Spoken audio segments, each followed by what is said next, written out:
Poneže po podatkoch Doma zdravia na području opštiny registrovane velike číslo žiteľov, kotri majú brigy so ličenjom šerca, dom penzionerov bol prepolný. Inšak Dom zdravia má i okremný kontrakt so institutom u Kamenici za posilanje pacijentov do tej zdravstvenej ustanovi.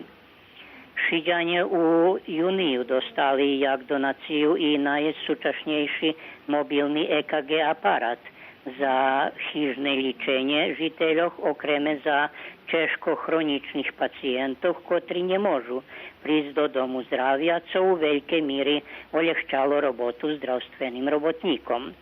Donirani mobilni EKG aparat z boku fondaciji Divac i americkej humanitárnej organizaciji šiđanje hasnuju i za potrebi ličenja migrantov u Adaševcoch i na Principovcu.